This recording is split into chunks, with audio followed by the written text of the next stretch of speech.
Michael Adewale stood at the floor-to-ceiling window of his Lagos penthouse, watching the city lights flicker like scattered diamonds below.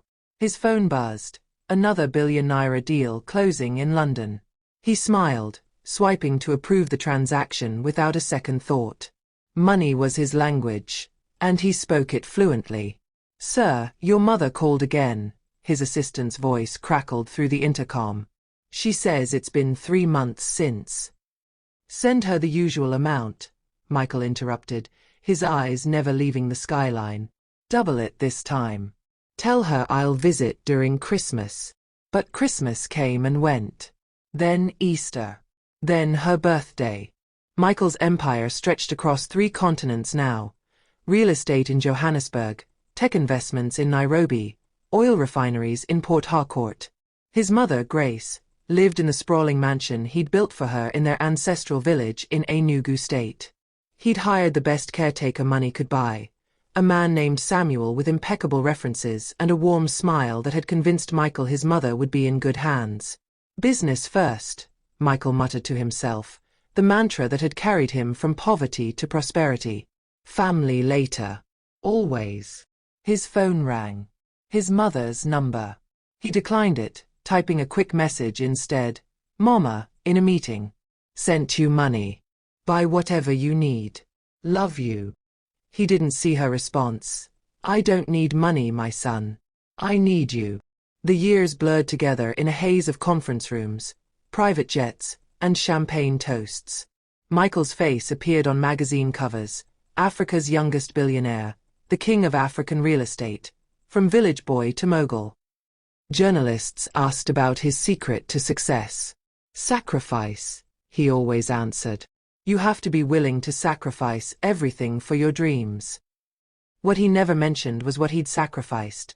Sunday dinners with his mother, her laughter, the way she used to hum old hymns while cooking, the stories she told about his father who died when Michael was just 7 years old. He told himself she understood. After all, hadn't he lifted her from poverty?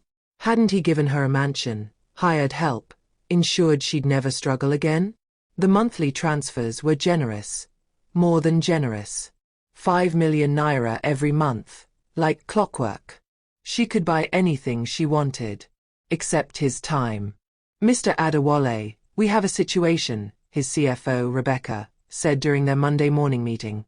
"The Johannesburg expansion is over budget by 30 million rand. We need to make a decision. Cut costs elsewhere," Michael said without hesitation. "But not from the project itself. I want it done right." "And the village outreach program? The one supporting schools in Enugu?" Michael paused. That program had been his mother's idea, actually. During one of their rare phone calls 2 years ago, she'd mentioned how the village children had no proper school supplies. He'd immediately launched a foundation, pouring millions into it. "Keep it fully funded," he said. "Actually, increase the budget by 20%. My mother would want that." Rebecca nodded, but something in her expression made Michael uncomfortable. It was pity, he realized. She pitied him. "What?" he asked defensively. "Nothing, sir. It's just, when's the last time you actually visited Enugu? Seen the program in action? Talked to your mother face to face?" "I don't need to visit to make an impact," Michael snapped. "Money talks louder than presence." "Does it?" Rebecca asked softly. "Because my father died last year, and all I can think about is how I wish I'd spent less time working and more time with him. Money couldn't buy me one more conversation." Michael dismissed her concern with a wave. "Your father was sick. My mother is healthy, comfortable, well cared for. It's completely different." But Rebecca's words haunted him throughout the day. That evening, he did something he rarely did. He actually called his mother instead of just texting. The phone rang. And rang. And rang. No answer. He tried again. Still nothing. A flutter of worry crossed his chest, but he dismissed it. She was probably asleep. Or at church. Or in the garden. He sent a text. "Mama," tried calling. "Call me back when you get this." Hours passed. No response. He called Samuel, the caretaker. Where's my mother? Why isn't she answering her phone? Samuel's voice was smooth, reassuring. Oh, Mr. Michael. Your mother is fine, sir. She's just been very tired lately. The doctor says she needs lots of rest, so I've been limiting phone calls. Too much excitement isn't good for her blood pressure, you understand. Something about Samuel's tone felt off, but Michael couldn't pinpoint what. What doctor? I didn't authorize any doctor visits. Just routine checkups, sir. Nothing to worry about. Your mother is in excellent hands. You know I treat her like my own mother. Let me speak to her. She's sleeping now, sir. But I'll have her call you tomorrow morning. I promise. Michael hung up, uneasy but not yet alarmed. Samuel had been with his mother for 3 years now. Surely if something was wrong, he would have said something. Surely. The next morning came. No call from his mother. Michael was in a board meeting when his phone buzzed with a text from an unknown number. Your mother needs help. Samuel is not who you think he is. Things are very bad. Please come. A concerned neighbor. His heart stopped. He immediately excused himself from the meeting and called the number. It rang once, then went dead, as if someone had turned off the phone. He tried calling Samuel again. Straight to voicemail. His mother's phone. Voicemail. Panic rising, Michael called his head of security. David, I need you to go to my mother's house in Enugu. Right now. Something's wrong. Sir, I'm in Abuja. It'll take me at least 6 hours to get there. 6 hours. Too long. Way too long. Michael made a decision that would change everything. Cancel everything on my schedule. Book me the next flight to Enugu. I'm going myself. His assistant looked shocked. Sir, you have the Singapore investors in 2 hours. This meeting has been scheduled for 6 months. Cancel it. But sir, I said cancel it. Michael's voice cracked with an emotion he hadn't felt in years. Fear. For the first time in a decade, Michael Adewale put business second. The flight to Enugu felt eternal. Michael's mind raced with worst-case scenarios. What if his mother was sick? What if something had happened and Samuel hadn't told him? What if that text message meant something terrible? He thought about the last real conversation he'd had with her. Not a hurried phone call or a brief text, but an actual conversation. It had been over a year ago. Maybe longer. What kind of son was he? The plane landed at 6 p.m. Michael didn't wait for his luggage. He hired a driver right there at the airport, paying triple the normal rate to get to the village as fast as possible. Drive fast, he ordered. I'll pay any speeding tickets. The sun was setting as they approached the village, painting the sky in shades of orange and purple. Michael remembered those sunsets from his childhood, how his mother would sit outside with him, pointing out shapes in the clouds, telling him that one day he'd touch the sky. He had touched the sky, built an empire that reached it. But at what cost? The car turned onto the familiar road leading to his mother's mansion. The compound should have been lit up. He'd installed the best security lights money could buy. But as they approached, Michael's stomach dropped. The compound was dark. Completely dark. Stop the car, he said suddenly. Something was very, very wrong. He stepped out, his expensive leather shoes crunching on the gravel driveway.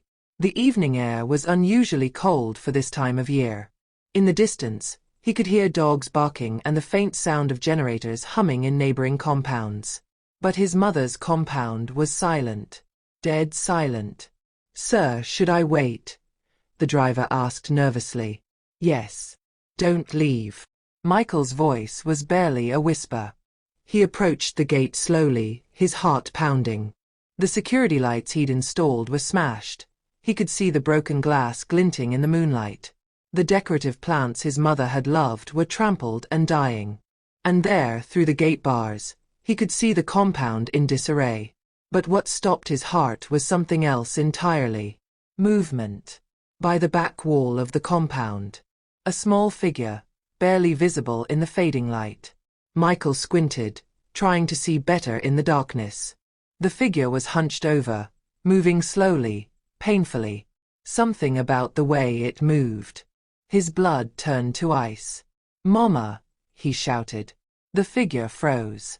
Then slowly, so slowly, it turned toward his voice. Michael's hands trembled as he gripped the gate bars, trying to get a better look. The figure by the wall hadn't moved since turning toward his voice. In the dying light, he could barely make out any details, just a small, hunched shape wrapped in what looked like rags. "Hello," he called out, his voice cracking. "Who's there?" No response. The figure seemed frozen, as if afraid to move. Michael rattled the gate violently. The chain holding it shut was thick and new, a heavy-duty lock that hadn't been there before. Why would Samuel lock the gate like this? Why would his mother's compound look like an abandoned property? "I'm Michael Adewale," he shouted. "This is my property. Open this gate." A door opened in the boys' quarters, not the main house, and a woman Michael had never seen before stepped out, wrapping a cloth around herself. She looked annoyed. "Who are you making all this noise?" she shouted. "We're trying to sleep here. I'm Michael Adewale. I own this house. Where is Samuel? Where is my mother?" The woman's expression shifted from annoyance to something else. Fear? Guilt. She glanced back toward the quarters, then at the figure by the wall, then back at Michael. I don't know what you're talking about," she stammered. "You're in my mother's compound. In the quarters I built. Now tell me where she is or I'm calling the police right now." "Samuel!" the woman screamed toward the quarters. "Samuel, come out here." The figure by the wall made a small sound, a whimper.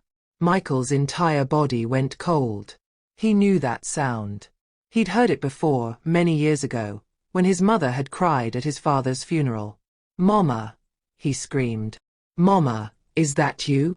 The figure took one shaky step toward him, then another.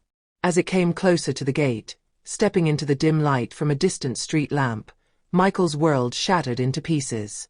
It was his mother. But not the mother he remembered. This woman was skeletal, her clothes hanging off her like they belonged to someone twice her size. Her hair, which had always been neatly braided, was matted and unkempt. Her feet were bare and bleeding. And her face, oh God, her face, was swollen on one side, with a dark bruise spreading from her cheek to her jaw. "Michael." Her voice was barely a whisper, hoarse and broken. "Is it really you, my son?" Michael couldn't speak, couldn't breathe, couldn't process what he was seeing. His mother, the woman he'd sent 5 million naira to every single month, was dressed in rags, starving, beaten, standing in her own compound like a beggar. "What?" he finally managed. "What happened to you? What?" "She's trespassing," a voice said from behind him. Michael spun around to find Samuel standing there, flanked by 2 large men. But this wasn't the warm, gentle Samuel from their video calls. This man's eyes were cold, his smile cruel. "Trespassing." Michael's voice was dangerously quiet. "That's my mother." "That's a confused old woman who won't accept that things have changed," Samuel said casually, lighting a cigarette. "I've been trying to get her to leave peacefully, but she keeps coming back." "Leave. Leave her own home." Samuel pulled folded papers from his pocket. "It's not her home anymore. See these documents. All legal and proper. She signed the house over to me 6 months ago. This property belongs to me now." Michael snatched the papers, his hands shaking so badly he could barely read them. But even in his panic, he could see they were fake. The signatures were wrong. The dates didn't match. The notary seal looked photocopied. "These are forgeries," Michael said. Samuel shrugged. "Prove it in court. Until then, this is my property, and she's trespassing." "You beat her." Michael's roar echoed through the night. "You stole from her. You." I disciplined someone who was stealing food from my kitchen, Samuel interrupted calmly. Someone who kept lying about having a rich son who was coming to help her. We all knew she was delusional. Why would a successful man like yourself abandon his mother unless she'd done something terrible? The words hit Michael like physical blows. I didn't abandon. Didn't you? Samuel's smile widened. When's the last time you visited? 2 years. 3. You sent money. I'll give you that. Very generous money. Money I used to maintain your property, feed your mother, keep everything running. But you never came. Never checked. Never cared enough to see if your money was actually helping. Michael wanted to lunge at Samuel, to grab him by the throat and squeeze until. But his mother's voice stopped him. Michael, please. Just take me away from here. Please. He turned to look at her through the gate bars. She was crying now, silent tears streaming down her bruised face. Her legs were shaking, barely holding her up. How do I get this gate open? Michael demanded. You don't, Samuel said. Not without my permission. And I don't give it. Now, I suggest you leave before I call the police and have you arrested for harassment. You call the police, Michael said, pulling out his phone. Because I'm calling them right now. We'll see who gets arrested. For the first time, Samuel's confidence wavered. Wait. No. You wait. Michael's voice was ice. You've stolen from me. You've abused my mother. You've forged documents. And you're about to learn what happens when you cross Michael Adewale. He dialed his head of security. David, I need the police in Enugu. Now. Send them to my mother's address. And David. I want lawyers. The best ones. I want this man destroyed. Samuel's 2 companions shifted nervously, backing away slightly. But Samuel himself tried to maintain his composure. You're making a mistake, Mr. Michael. I have documents. I have witnesses. You have nothing but an old woman's confused stories. We'll see about that. While they waited for the police, Michael couldn't take his eyes off his mother. She had sunk down to sit on the ground, her back against the compound wall, her eyes closed. Every few seconds, her body would shake, whether from cold or pain or fear, he couldn't tell. Mama, he called softly. Mama, help is coming. Just hold on. Her eyes opened slightly. You came, she whispered. I prayed you would come. Every night I prayed. How long? Michael asked, his voice breaking. How long have you been like this? I don't know anymore. Days blend together. Samuel started changing about a year ago. Small things at first. Taking more of the money for himself. Bringing his family to live here. Then he brought that woman, and she was so cruel. They would eat in front of me and give me nothing. They took my phone. Locked me in my room. Said if I tried to tell you, they would. Her voice broke. I tried to run away twice. But where could I go? The village people are afraid of Samuel.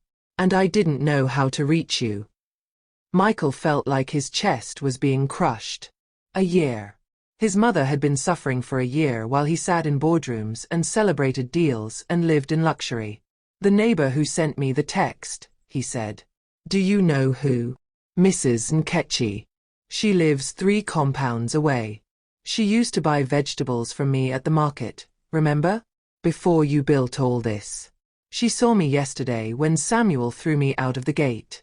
She said she'd try to help. Threw you out. Grace nodded weakly. 3 days ago. I confronted him about the money you were sending. I found some papers in his room showing how much you'd been transferring. All those millions, Michael. And he was giving me 20,000 naira worth of Gary a month. I told him I was going to find a way to tell you. So he. She touched her swollen face. He hit me. Then he threw me out. Said if I came back, he'd do worse. 3 days, Michael whispered, horror washing over him. You've been out here for 3 days? I slept behind the church. During the day, I would come back here, hoping Samuel would change his mind. Or that you would come. I knew Thanksgiving was approaching. I thought maybe you'd remember. Maybe you'd visit. Michael collapsed to his knees on his side of the gate, his face pressed against the bars, trying to get closer to his mother. I'm so sorry. Mama, I'm so sorry. I failed you. I failed you so completely. You're here now, she said, reaching through the bars to touch his face. Her hand was ice cold. That's all that matters. Sirens wailed in the distance, getting closer. Samuel cursed and started backing away, but Michael stood quickly. Don't you move, he said, his voice deadly calm. Don't you take one step. You wanted to know what happens when you hurt someone I love? You're about to find out. The police arrived with flashing lights, followed minutes later by David and a team of security personnel. Within 30 minutes, the gate was opened, Samuel and his companions were in handcuffs, and paramedics were rushing to Grace's side. But even as they loaded his mother into an ambulance, even as police officers took statements and lawyers arrived and neighbors came out to watch the commotion, Michael couldn't stop staring at his hands. These hands had signed billion-naira deals, had built an empire, had provided everything his mother could possibly need, except the one thing she actually needed: him. Michael's mother was beaten and starving while he sent millions every month. Samuel was stealing everything for a whole year. If you're furious right now, smash that like button and subscribe to Folktales by Inaya. Drop a comment. What should happen to Samuel? But here's what's really breaking my heart. Grace still defended her son even after being abandoned. She still believed he'd come. Can Michael ever forgive himself for this? What happens at the hospital will absolutely wreck you emotionally. The ambulance ride felt like an eternity. Michael sat beside his mother, holding her hand while paramedics worked frantically around them. Her blood pressure was dangerously low. Her pulse was weak and erratic. The lead paramedic kept glancing at Michael with an expression that said everything without words. We might lose her. Stay with me, Mama, Michael whispered, squeezing her hand gently. Please stay with me. I just found you. Don't leave me now. Grace's eyes fluttered open. My son. Don't cry. I'm just tired. Then rest. But don't. His voice broke. Don't go. Not going anywhere, she breathed. Not now that you're here. The hospital emergency room exploded into action when they arrived. Doctors and nurses swarmed around Grace, shouting medical terms Michael didn't understand. Someone pulled him aside, forcing him to let go of his mother's hand. Sir, you need to wait outside. Let us work. But, sir, if you want to help your mother, let us do our job. Michael stumbled into the waiting room, his legs barely holding him up. He collapsed into a plastic chair, his expensive suit torn and dirty, his shoes scuffed from climbing the fence, his hands still trembling. David appeared beside him, placing a gentle hand on his shoulder.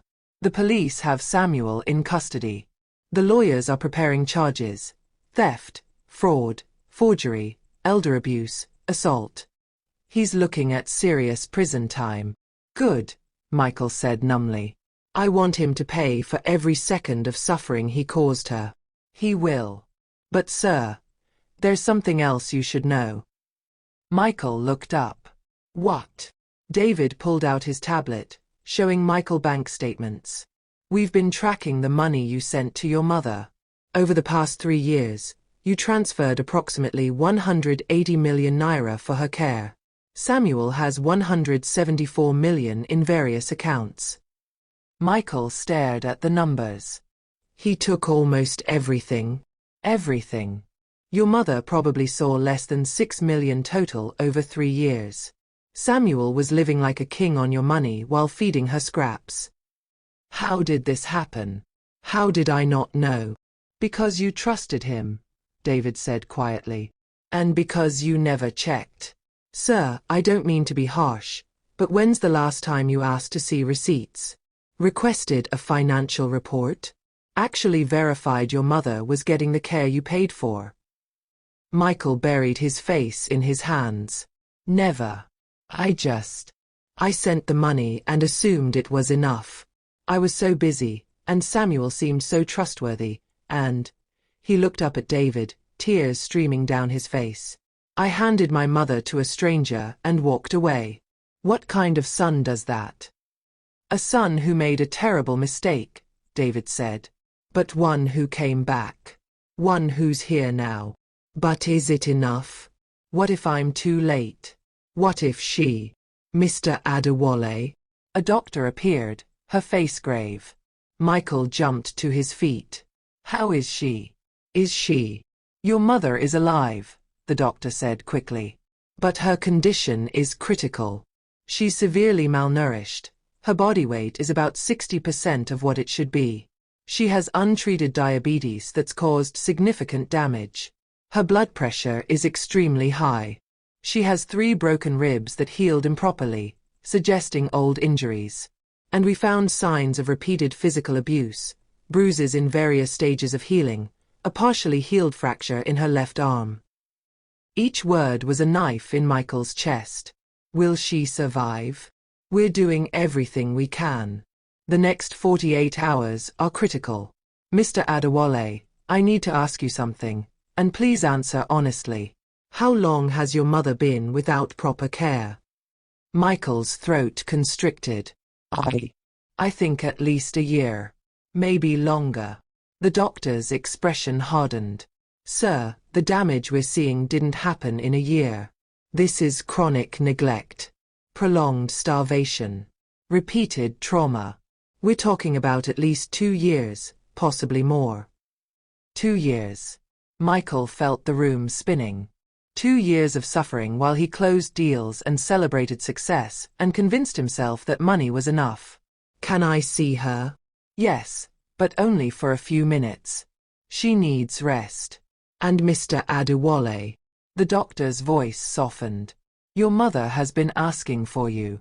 She seems terrified that you'll leave again. Those words destroyed him.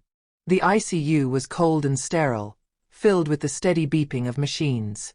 Grace looked impossibly small in the hospital bed, surrounded by tubes and monitors. Her bruised face was even more visible under the harsh lights. When she saw Michael, fresh tears rolled down her cheeks. You're still here, she whispered. Where else would I be? Michael pulled a chair close and took her hand carefully, afraid of hurting her. I thought, when I was in the ambulance, I thought maybe I dreamed you, that you hadn't really come. I'm real, Mama. I'm here, and I'm not leaving. Not ever again. Grace studied his face, her eyes searching. You've been crying. Yes. Don't cry for me, my son. You came. That's all I wanted. Mama, the doctor told me. She said you've been suffering for at least 2 years. Why didn't you tell me? Why didn't you find a way to let me know? I tried, Grace said softly. At first. But Samuel took my phone. He changed the numbers. He told me you knew about everything. That you'd given him permission to sell my things because I was spending too much. He showed me messages, from your number, saying I was a burden. Michael felt sick. I never sent those messages. Never. I know that now. But then, I believed him. Because you never visited, Michael. You never called except every few months. You sent money, but you didn't send yourself. So when Samuel said you didn't want to be bothered with me anymore, it felt true. The truth of her words cut deeper than any accusation. She wasn't being cruel. She was being honest.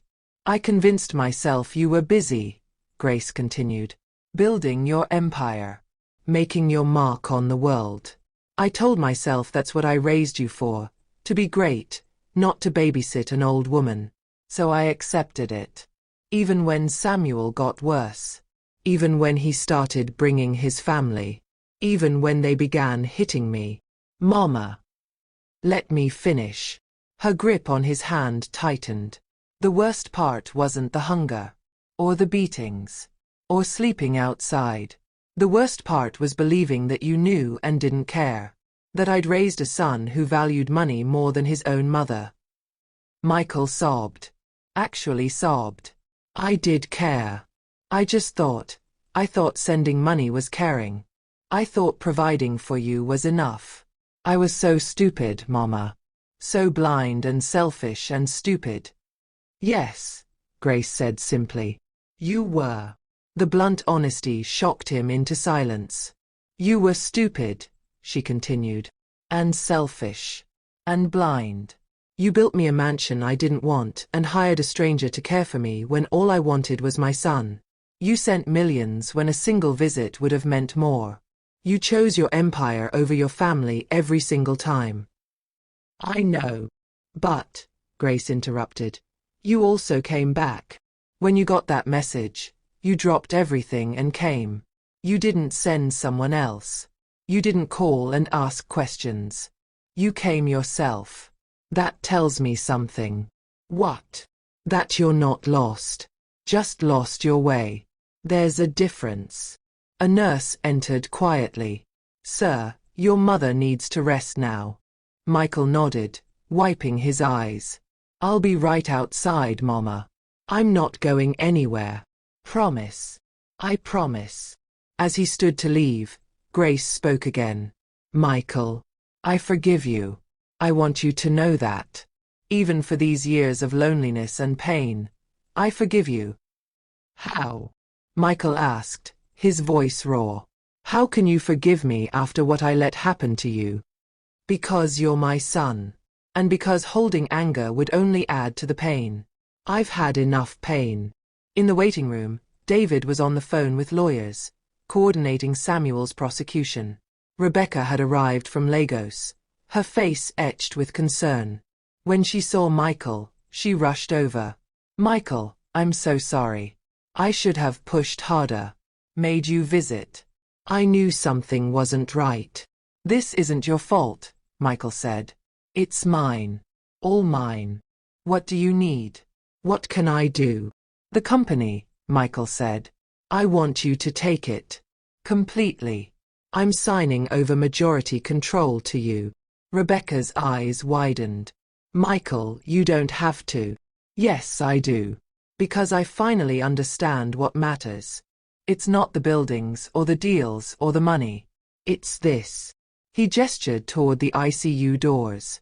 It's being there when the people you love need you. And I failed at that spectacularly.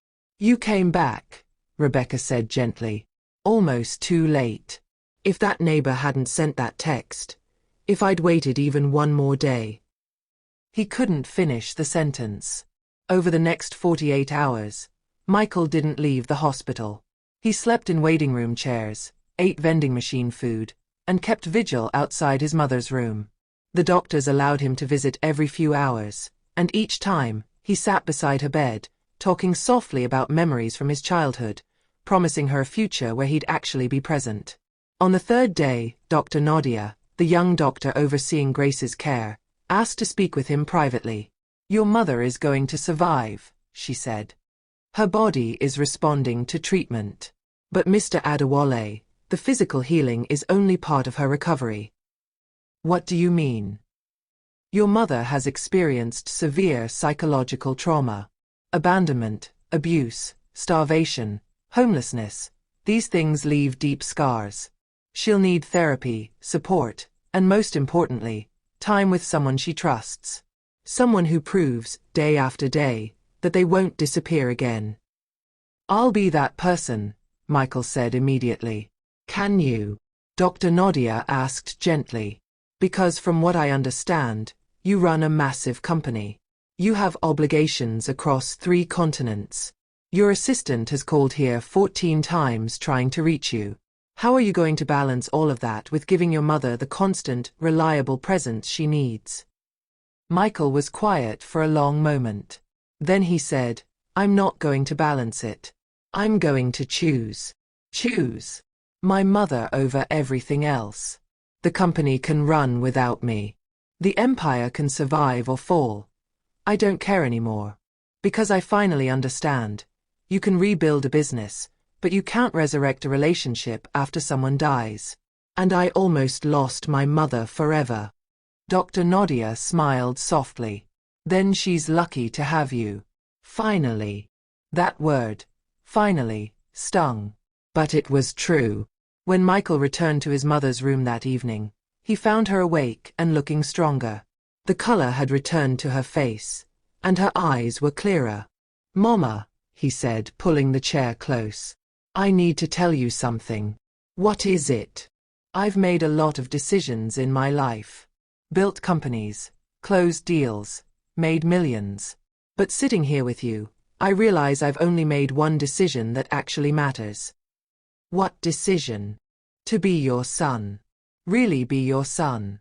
Not the one who sends money from far away, but the one who's here. Present. Real." He took her hand. "I'm moving back to Enugu.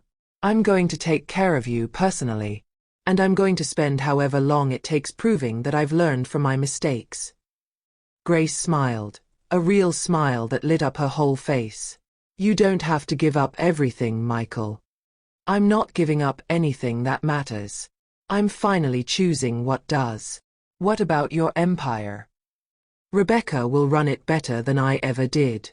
And if it falls apart, then I didn't build it well enough.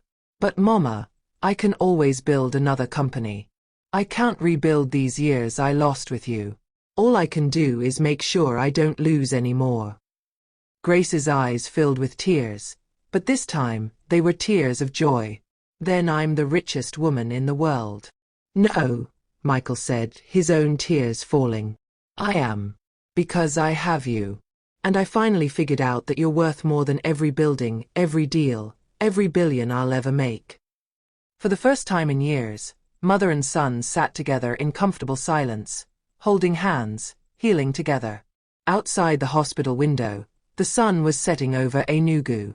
And for the first time in a long time, Michael Adewale felt like he was exactly where he needed to be. 6 weeks had passed since that terrible night. Grace had been discharged from the hospital with strict care instructions, and Michael had rented a comfortable 3-bedroom apartment in a quiet Enugu neighborhood. Not a mansion this time, just a simple warm home where he could actually care for his mother himself. Every morning, Michael woke at 6 to prepare Grace's breakfast. He'd learned to check her blood sugar, measure her medications precisely, and cook the low-sodium, diabetic-friendly meals Dr. Nadia prescribed. His hands, which had once wielded pens to sign Billionaire contracts, now carefully chopped vegetables and tested soup for the right amount of salt. "You're burning the plantain again," Grace would call from the living room, a teasing note in her voice. "I'm not burning it, I'm caramelizing it," Michael would call back, even though they both knew he was terrible at cooking. That's what people say when they burn food. Despite everything they'd been through, they laughed. And slowly, day by day, they healed together. In the afternoons, they would sit on the small balcony overlooking the quiet street. Grace would tell him stories from his childhood, like how he used to share his lunch with stray dogs, or the time he tried to build his father a house out of cardboard boxes. "You always wanted to build things," she said one afternoon, her voice wistful. "Even as a boy. I just wish you'd remembered that the most important things to build aren't made of concrete and steel." "I remember now," Michael said softly. The peace was shattered one Thursday morning. Michael's phone rang, a Lagos number he didn't recognize. "Mr. Adewale? This is Philip Okafor from Landmark Investments. We need to talk about the Lagos waterfront project. Urgently." Michael's stomach tightened. The Lagos project, the massive development that would have been the crown jewel of his empire. He'd pulled out when he stepped back, and Rebecca had assured him she could handle it. "What about it, Philip?" "It's collapsing. The Chinese investors are pulling out. They won't sign with anyone but you. They say Rebecca is competent, but they built their trust with Michael Adewale, not his replacement. If we don't close this deal by next Friday, we're looking at losses in the hundreds of millions. Your company, Michael. Everything you built." Michael looked through the balcony door at his mother, who was reading her Bible peacefully, her lips moving in silent prayer. "Then let it collapse," he said quietly. What? Michael, are you insane? This is 5 years of work. Thousands of jobs. Your entire legacy. My legacy is sitting in that room, Philip. Alive. Healing. That's the only legacy I care about now. Just 1 week. Philip's voice was desperate now. Come to Lagos for 1 week. Meet the investors. Sign the papers. Then you can go back to playing. Choose your next words very carefully, Michael interrupted, his voice cold as ice. Philip paused. I apologize. But Michael, please. This isn't just about you. Hundreds of employees will lose their jobs. Contractors who've already started work will go bankrupt. Small businesses that depend on this project will close. You're not just walking away from your dream, you're destroying other people's lives. The words hit hard. Michael closed his eyes, feeling the weight of responsibility pressing down on him. Rebecca is CEO now. She can handle it. She's tried. But these investors are old school. They want the legend. They want the man who built an empire from nothing. They want you. After hanging up, Michael sat in silence for a long time. Grace appeared in the doorway, her walker clicking softly on the tile floor. That sounded important, she said. It's nothing, Mama. But she knew him too well. She hobbled over and sat beside him. Michael, if you need to go handle business. I don't, he said firmly. I promised I'd be here. I'm not breaking that promise. And I'm proud of you for that. But my son, running away from responsibility isn't the answer either. I'm not running away. I'm choosing you. Those aren't mutually exclusive. Grace took his hand. Listen to me. I don't need you here every single second. What I need is to know that when you leave, you'll come back. That's the difference Samuel never understood, and you finally do. But what if something happens while I'm gone? What if? What if you spend the rest of your life afraid to live because of what might happen? Grace squeezed his hand. Michael, I'm not fragile anymore. I'm healing. And part of healing is learning to trust again. Both of us. You need to trust that I'll be okay. And I need to trust that you'll return. A year ago, I trusted Samuel. Look what happened. Samuel was a thief. But David is loyal. Your cousin Linda lives 2 streets away and has been asking to spend time with me. Dr. Nadia gave me her personal number. And most importantly, my son, I'm not helpless. I was managing before you arrived. Barely, yes, but I survived. I'm stronger than you think. Michael shook his head. I can't risk it. I won't risk losing you again. Grace was quiet for a moment. Then she said something that changed everything. Do you know what Samuel took from me that hurt the most? What? My dignity. My independence. He made me feel helpless. Worthless. Like I couldn't survive without someone controlling every aspect of my life. She looked at Michael intently. If you wrap me in cotton wool and never let me breathe, you're doing the same thing. Maybe with love instead of cruelty, but the result is the same. You're taking away my dignity. The words struck Michael like a physical blow. She was right. In his desperation to protect her, was he smothering her? I'm scared, Mama, he admitted. Terrified. Every time I close my eyes, I see you lying by that wall. I see what my negligence caused. How can I trust anyone again? How can I trust myself? By starting small. By taking a risk. By going to Lagos for a few days, setting up proper support for me, checking in regularly, and then coming back. That's not abandonment, Michael. That's life. That's balance. Over the next 2 days, Michael wrestled with the decision. He called Dr. Nadia, who confirmed that Grace was medically stable and recovering well. He called his cousin Linda, who was overjoyed at the chance to spend time with Auntie Grace. He set up video calling systems, emergency contacts, and backup plans. Finally, he made his decision. Okay, he told Rebecca on the phone. I'll come to Lagos. But on my terms. 5 days maximum. I close the deal, and then I'm coming back. And Rebecca, after this, we restructure everything. The company operates without requiring me to sacrifice my family. If we can't figure out how to do that, then the empire isn't worth having. Thank you, Michael. Thank you so much. I promise we'll make this work. Before leaving, Michael sat his mother down for a serious conversation. Mama, Linda will stay here with you.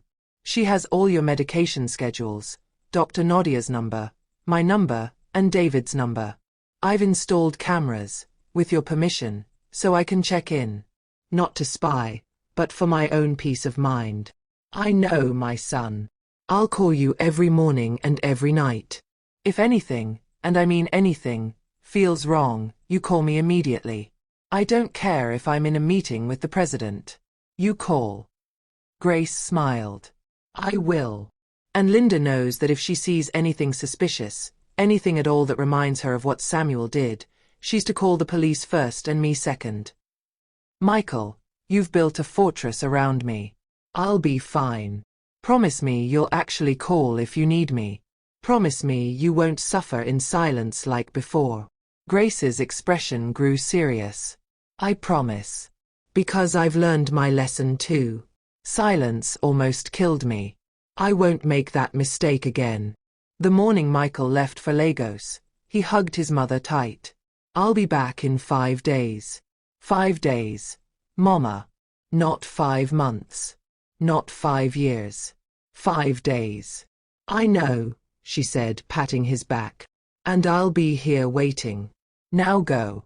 Show those investors why my son is a legend. On the plane to Lagos, Michael's phone buzzed constantly. Market updates. Contract revisions. Meeting schedules. But every hour he texted his mother, "How are you feeling?" And every hour she responded, "I'm fine. Linda and I are having tea. Stop worrying." The Lagos meetings were intense. The Chinese investors were tough negotiators who seemed determined to test Michael's commitment. But something had changed in him.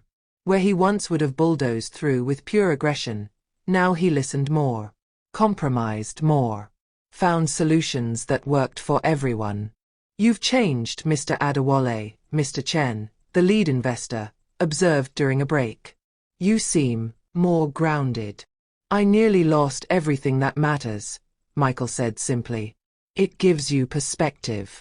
On the third day, during a crucial negotiation, Michael's phone rang. Grace's number. His heart stopped. "Excuse me," he said, standing immediately. "I need to take this." The investors looked annoyed, but Michael didn't care. He stepped into the hallway. "Mama? What's wrong?" "Nothing's wrong," Grace said, sounding amused. "I just wanted to hear your voice. Linda and I were talking about you, and I missed you." Michael's terror transformed into warm relief. "You nearly gave me a heart attack. I thought something happened. I'm allowed to call my son just because I miss him, aren't I?" "Yes. Yes, of course. I miss you too, Mama. How are the meetings going?" "They're going well. I think we'll close the deal tomorrow, and then I'll be home." "I'm proud of you, Michael. For going. For handling your responsibilities. For proving you can do both." After hanging up, Michael returned to the negotiating table with a smile. Mr. Chen noticed. "Good news." "The best news," Michael said. "My mother just called to say she misses me." "That is good news," Mr. Chen said, his stern expression softening. "My mother passed away 5 years ago. I would give anything to receive such a call." "You're a lucky man, Mr. Adewale." "I know," Michael said. "Trust me, I know." The deal closed the next day. Michael signed the papers, shook hands, and immediately booked a flight back to Enugu. He didn't stay for the celebration dinner. Didn't network with potential new investors. Didn't even stop by his old penthouse. He went straight to the airport. When he walked into the Enugu apartment that evening, A day earlier than planned, he found Grace and Linda laughing over a card game. The apartment smelled like his mother's cooking, the kind of home cooking he'd missed for years. "Michael." Grace's face lit up. "You're back early." "Couldn't stay away another minute," he said, kneeling beside her chair and hugging her. "I missed you too much." "Did the deal close?" "Yes. But Mama, I realized something during those meetings. The deal was important, yes. Jobs were saved, investments secured, all of that. But the most important deal I ever made was the promise I made to you in that hospital. To be present. To choose you. And I kept that promise. I went to Lagos, I handled my responsibility, and I came back. Just like I said I would." Grace cupped his face in her hands. "You're learning, my son. Finally learning." "Learning what?" "That love isn't either or. It's not work or family. It's work and family. It's finding the balance. It's keeping your promises. It's showing up when you say you will." She smiled. "And you showed up." That night, after Linda went home and Grace was sleeping peacefully in her room, Michael sat on the balcony looking up at the stars. His phone buzzed with congratulations from business partners, market analysts praising the deal, and reporters requesting interviews. He turned off the phone. Because for the first time in his adult life, Michael Adewale understood what true success looked like. It wasn't measured in billions or buildings or business deals. It was measured in the peaceful sound of his mother breathing in the next room. In the trust they were rebuilding, brick by brick. In the simple fact that when she called, he answered. And when she needed him, he came. That was the empire worth building. 3 months had passed since Michael's return from Lagos. Life had settled into a comfortable rhythm. Grace was gaining weight, her bruises had faded, and most importantly, her smile had returned. The real one, the one Michael remembered from his childhood. Michael had found his balance. He worked remotely 3 days a week, consulting for his company while Rebecca ran day-to-day operations. The other 4 days were completely devoted to his mother. Doctor's appointments, physical therapy, cooking together, and long conversations on the balcony. But healing wasn't linear. Some days, Grace would wake up screaming from nightmares about Samuel. Other days, she'd see a stranger at the market and freeze in terror, convinced he'd come back. Michael learned to recognize these moments, to hold her hand and remind her, "You're safe now. I'm here. I'm not leaving." The court case against Samuel was moving forward. The evidence was overwhelming: forged documents, stolen money, testimony from neighbors who'd witnessed the abuse. Michael's lawyers assured him it was an open and shut case. "He'll get at least 10 years, David reported during one of their weekly updates. "Maybe more." But Michael found no satisfaction in Samuel's impending punishment. Revenge felt hollow. It wouldn't undo the damage. It wouldn't give him back the years he'd lost with his mother. One Saturday morning, Michael woke to find his mother already dressed and sitting in the living room with a serious expression. "Mama? You okay? Did you have another nightmare?" "No nightmare," Grace said. "Sit down, Michael. We need to talk." His heart jumped. Those words, "we need to talk," always meant something serious. He sat beside her, searching her face for clues. "The court date is next week," she said. "Yes. The lawyers say." "I don't want to testify." Michael froze. "What?" "Mama, your testimony is crucial. Without it, Samuel might get a lighter sentence." "He might." "I know what he might do," Grace interrupted gently. "But Michael, I've been thinking a lot about this. And praying. And I've made a decision." "What decision?" "I want to forgive him. Publicly. In court." Michael felt like he'd been punched in the stomach. "Forgive him? Mama, he starved you. He beat you. He stole millions and left you to die. How can you possibly?" "Because carrying hatred is killing me faster than Samuel ever could," Grace said simply. "Every night, I lie awake thinking about what he did, replaying the abuse, feeding my anger. And it's poisoning me, Michael. I'm free from Samuel's compound, but I'm still trapped in his prison, the prison of my own bitterness. But he deserves to pay. Yes, he does. And he will. The law will handle that. But my forgiveness isn't about him. It's about me. It's about releasing this burden so I can truly heal. Michael stood up, pacing the room.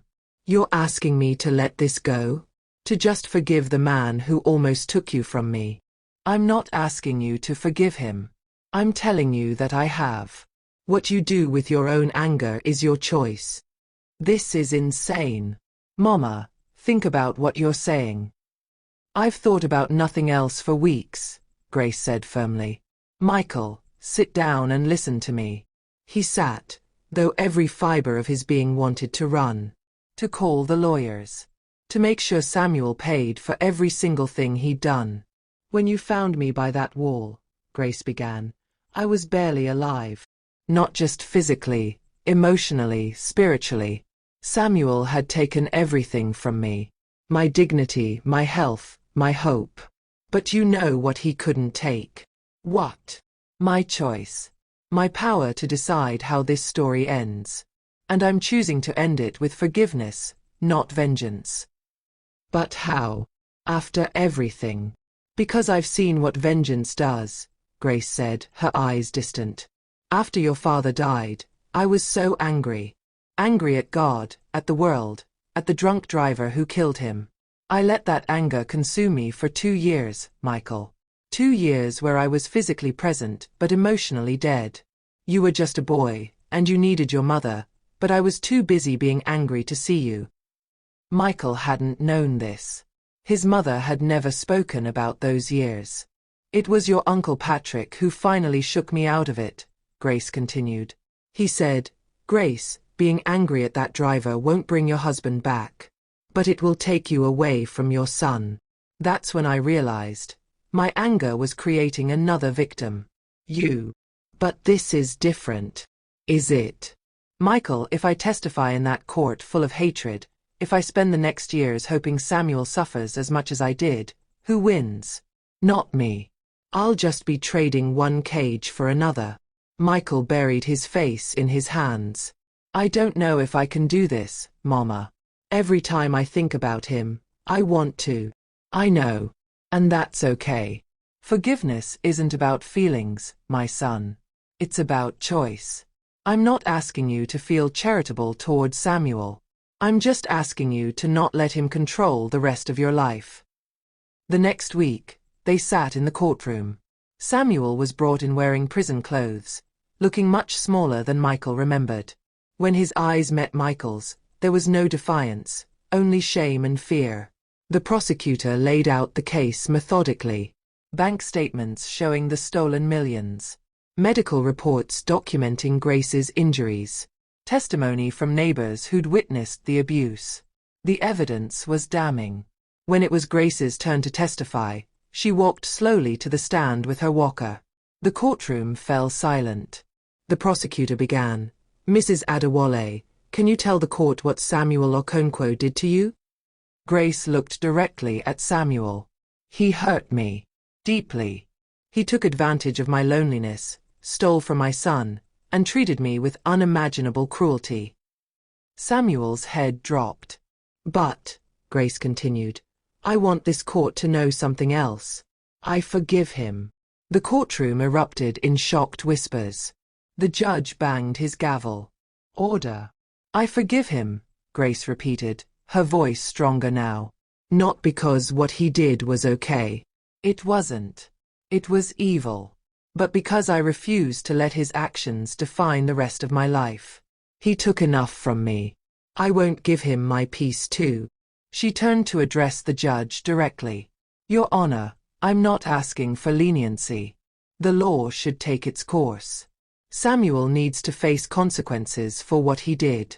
But I'm asking this court to understand that I'm choosing forgiveness for myself, not for him. Because forgiveness is how I take my power back. Michael watched his mother, tears streaming down his face. This woman, this incredible, strong, impossible woman, had survived hell and emerged with grace instead of bitterness. The judge was clearly moved. Mrs. Adewale, your testimony is both powerful and unusual. The court appreciates your honesty. When Samuel was given a chance to speak, he stood shakily. Mrs. Grace, I don't deserve your forgiveness. I don't even know why you'd offer it. I stole from you, hurt you, treated you worse than an animal. His voice broke. I was supposed to care for you, and instead I became a monster. Yes, you did, Grace said simply. But you're still human. Still capable of change. I hope you use your time in prison to become a better man. Samuel collapsed into sobs. I'm so sorry. I'm so sorry. The judge delivered his verdict, 12 years in prison, with restitution of all stolen funds plus damages. It was a harsh sentence, but fair given the severity of the crimes. As they left the courthouse, Michael helped his mother into the car. They drove in silence for a long time before he finally spoke. Mama, I don't understand how you did that. Did what? Forgave him. I've been sitting here trying, and I can't. I'm still so angry. Grace patted his hand. That's okay, my son. Forgiveness isn't a switch you flip. It's a journey. I've had months to walk mine. You're just starting. Will I ever get there? Yes. Because you're already on the path. Do you know how I know? How? Because you came back. When you found me by that wall, you could have sent me to the best hospital and hired the best nurses and returned to your empire. But you didn't. You stayed. You changed your entire life. That's the real forgiveness, not just saying words, but changing your actions. Michael thought about this. So staying with you, that's me forgiving myself? Exactly. Every morning you wake up to make my breakfast. You're saying, I'm sorry, without words. Every doctor's appointment you attend, every story you listen to, every night you sit with me during my nightmares, that's forgiveness in action. They pulled up to their apartment building. The sun was setting, painting the sky in brilliant oranges and purples. Mama, Michael said as he helped her out of the car, I want you to know something. These past 3 months with you have been the best of my life. Not the richest or the most successful. The best. Because I finally understand what matters. And what's that? That love isn't measured in money sent or houses built. It's measured in time given and presents offered. It's measured in showing up, even when it's hard. Especially when it's hard. Grace smiled, the same smile that had lit up his childhood. Look at you. My little boy who once tried to build cardboard houses finally learned how to build something real. What did I build? A relationship. The foundation was always there. I'm your mother, you're my son. But you'd let it crumble. And these past months, you've been rebuilding it. Brick by brick. Day by day. That's the empire worth having, Michael. That evening, they sat on their balcony like they did every night. Michael had made dinner, only slightly burned this time, and they ate together while watching the city lights come to life.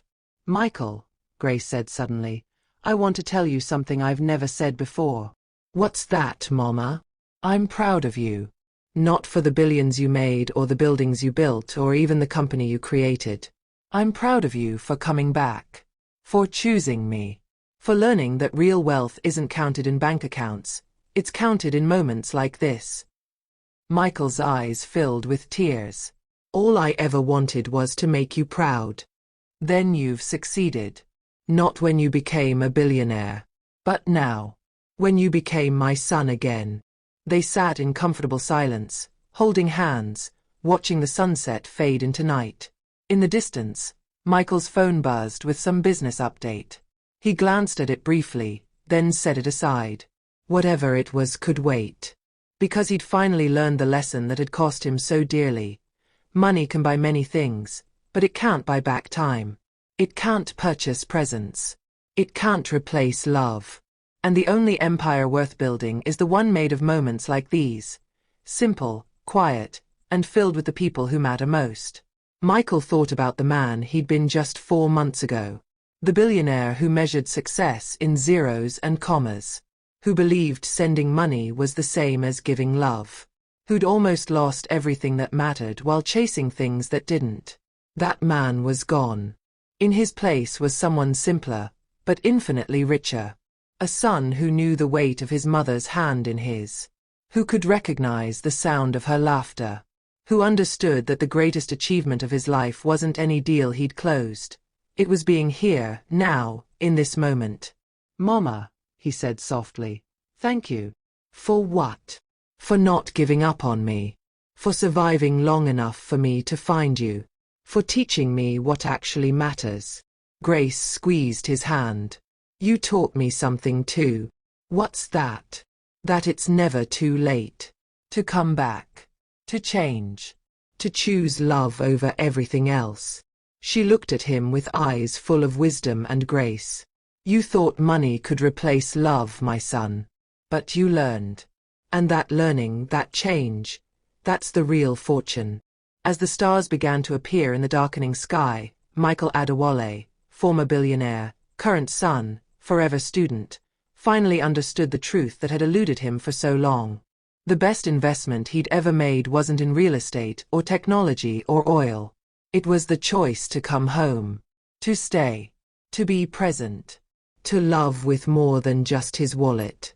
And in that choice, he'd found something worth more than any empire.